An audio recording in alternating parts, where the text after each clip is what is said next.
Là, on voit des membres des forces de l'ordre qui sont en train de frapper des gens, là. Bah oui, qui les frappent, oui. Parce que les gens refusent peut-être de bouger ou ne bougent pas. Je vous avoue que c'est un peu confus. Est-ce que ces personnes... Il y a du gaz lacrymogène. Ouais. Et là, sont pas de très beaux gestes, mais il faut que les personnes bougent et peut-être qu'elles ne veulent pas se déplacer. Ça nous interpelle de voir ça. J'arrive pas à voir. On dirait qu'on a vu des coups de matraque sur ces gens qui étaient là. Est-ce qu'ils peuvent se déplacer? Ouais, c'est pas. J'ai envie de dire, les coups de matraque sont vraiment pas indispensables parce qu'on voit pas des personnes agressives, on voit pas. Voilà. Ils ont l'air d'être bloqués sur ce bout de trottoir de la rue Amelot. Ce sont des gendarmes ou des policiers. Je crois que ce sont des gendarmes. Dominique, pardon, je vous interromps à nouveau parce que ces images, je voudrais quand même qu'on montre ce qui se passe. Les gens là, vous me disiez peut-être sont matraqués pour bouger, mais ils sont pris en cercle, en tenaille par les forces de l'ordre. Oui, alors, donc ils pouvaient aller nulle part. Hein. C'est vrai. Et ces gestes, encore une fois, sont des CRS. Ouais, je me suis trompé, c'est la police, c'est pas la gendarmerie. Ouais, bon. Même chez BFM, on n'arrive plus à défendre l'indéfendable.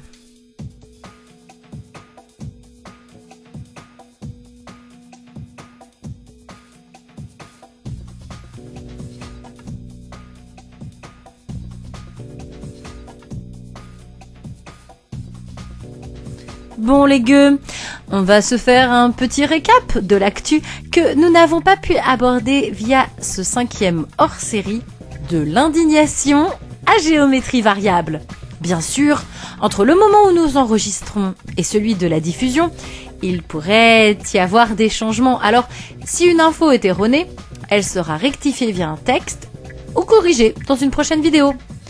Allez, on entre dans le vif du premier sujet avec la réforme des retraites qui, sans surprise, a été validée par les sages et promulguée quelques heures plus tard par le poudré. Pour ceux qui espéraient un miracle, on ne peut plus rien pour vous les gars, il fallait mieux voter en avril 2022. Ce n'est pas comme si le premier quinquennat n'était pas un avertissement. Et à ceux qui nous diront qu'il fallait faire barrage au fascisme, d'une part, ça fait 6 ans qu'on est plus ou moins dans un tel régime. D'autre part, lors des législatives, rappelez-moi qui s'est retrouvé avec une majorité, certes relative, mais majorité quand même. Et puis, qu'attendre de la part de sages dont le président est le père du chef de McKinsey France et dont la plupart des membres sont nommés par le poudré ou bien par un de ses proches. Et on prend les paris d'avance. Dans 1 an ou 2, on vous parlera de la retraite à 67 ans.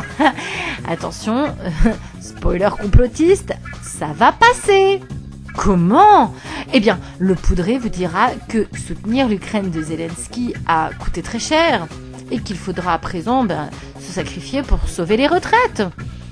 Et le fric détourné par Zézé, non, c'est pas grave, on s'en fout. Officiellement, on parlerait de 400 millions détournés par le poudré de Kiev, donc 3 fois plus en réalité.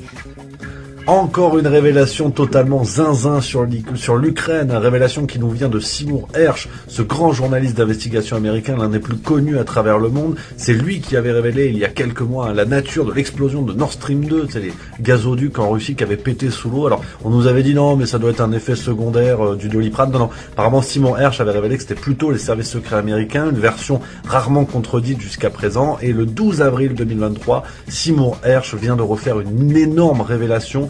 Il évoque près de 400 millions de dollars qui ont été détournés par Volodymyr Zelensky et des membres de sa famille, de l'argent versé directement par les Américains pour de l'achat de carburant à un prix forcément très cher. Et on apprend également, Seymour Hersh révèle également que l'Ukraine achèterait directement son pétrole à la Russie, alors que normalement ils sont en guerre. Donc on verra ce que vont nous dire les fact-checkers. Faut rester prudent. C'est la vérité, c'est pas la vérité, mais c'est vrai que les soupçons de corruption sur Volodymyr Zelensky se multiplient.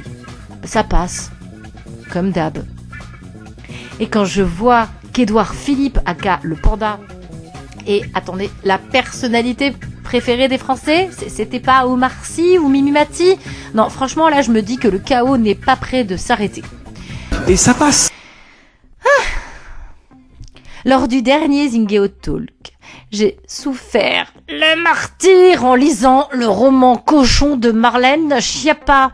Je suppose que vous avez vu que le Fonds Marianne, destiné à soutenir des actions en ligne, et tout cela pour les jeunes exposés à des idéologies séparatistes, suite, oui, à l'assassinat de Samuel Paty, je vous le mets dans le mille, a financé l'association controversée de Mohamed Sifawi, qui a touché 300 000 euros et a diffusé des contenus politiques à l'encontre d'opposants d'Emmanuel Macron pendant les campagnes présidentielles et législatives. Voilà. Vive la démocratie. Et vous verrez, elle ne sera pas inquiétée pour cette affaire de détournement de fonds. Qui s'en soucie? Les gens préfèrent parler de l'affaire Bilal Hassani, qui avait tenté de donner un concert dans une église et qui, suite à une pression insoutenable, a dû y renoncer après avoir parlé de menaces et d'homophobie. Alors, on ne dit pas qu'il n'a jamais subi de menaces ou d'insultes. On dit simplement que son concert a été annulé car peu de places vendues, tout simplement. Mais tout cela lui a fait un sacré buzz, il a bien buzzé. D'ailleurs, suite au flop de l'église, pourquoi n'a-t-il pas tenté de jouer son concert au sein d'une mosquée ou d'une synagogue? Ok, on abuse peut-être, mais pourquoi pas chez Zingeo, on propose, c'est tout. En parlant d'homophobie, il faut croire que le Poudré a fait passer un casting pour nommer les membres de son gouvernement. Après Gabriel Attal, Stéphane Séjourné, Olivier Dussopt, Mounir Mahjoubi, Franck Rister, pour ne citer que, eh bien c'est au tour de la cruche Sarah El Haïry de faire son coming out. C'est présent, oui, non, c'est à se demander si ce n'est pas fait exprès pour traiter tout opposant d'homophobe en cas de critique. Ouais. En parlant du Poudré, ce mec, en plus d'être impopulaire en France, est plus que jamais la risée de la politique internationale. Parti en Chine sous la tutelle d'Ursula von der Leyen, en plus d'avoir fait honte à notre pays, il a littéralement humilié notre pays, et il a été humilié aussi par Xi Jinping, ce qui nous rappelle la manière dont il a été reçu par Poutine un an auparavant. Vous vous souvenez, la taille de la table, sans oublier les propos de Donald Trump qui accuse le Poudré de, je cite, lécher le cul de Xi Jinping. Et sa sortie aux Pays-Bas, vous avez vu, humilié par le peuple néerlandais.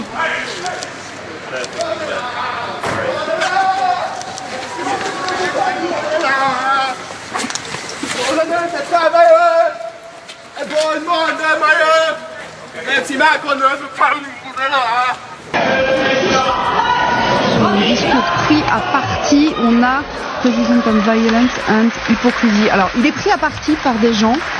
On a du mal à comprendre de quoi il s'agit. Est-ce qu'on parle du climat? Est-ce qu'on parle d'autre chose?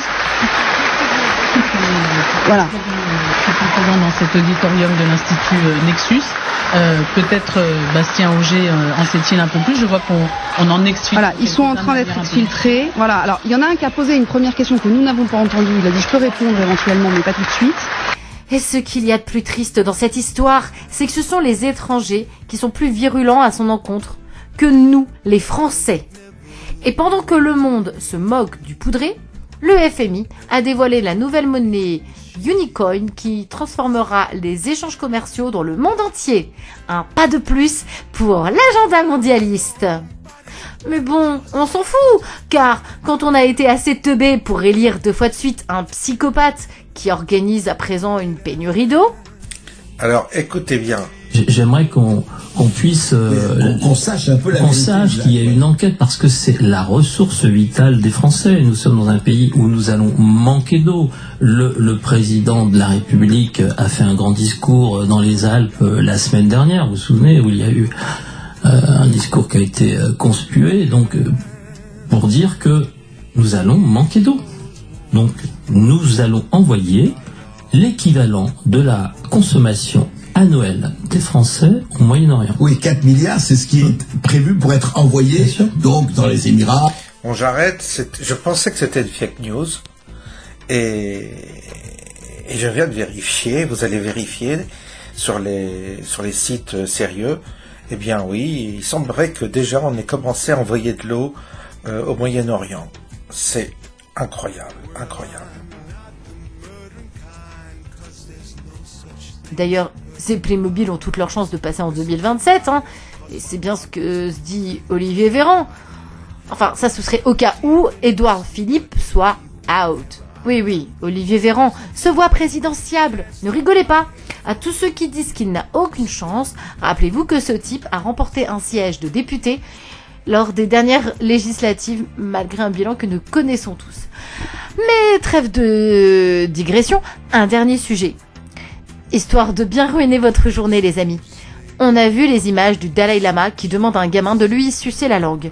Eh bien, on a aussi trouvé un autre truc dans le genre, une émission sur Channel 4 en Angleterre, Naked Education, qui montre des adultes se mettant nus devant des enfants afin de, entre guillemets, briser les stéréotypes et de promouvoir la positivité du corps. Ce n'est pas pire que le cas de Anna O'Gregan, une femme de 68 ans qui est devenue maman grâce au sperme de son fils décédé. Oui, vous avez bien entendu, c'est pas la peine de remettre en arrière. Je vous prête une cuvette et vous pouvez vomir un bon coup. Bon, on termine avec notre rituel de ces épisodes pour résumer les choses. Moment sponsorisé par les inconnus, évidemment. À voir parmi la plus haute juridiction française des gens qui, jadis, furent condamnés par la justice. Manifester contre la décision de ce même conseil. Détourner des fonds pour financer la diffamation d'opposants politiques. Critiquer l'œuvre de Bilal Hassani. Humilier la France aux yeux du monde entier. Demander la destitution du Poudré. Non, pas bien. Bon, bah voilà. Je vais m'arrêter là pour le moment. On se retrouve très vite pour de nouvelles vidéos. Excusez-moi, j'allais dire Vinsgeo. Voilà, donc des vidéos sur Zingeo TV. Et je vous dis à plus les amis et restez connectés.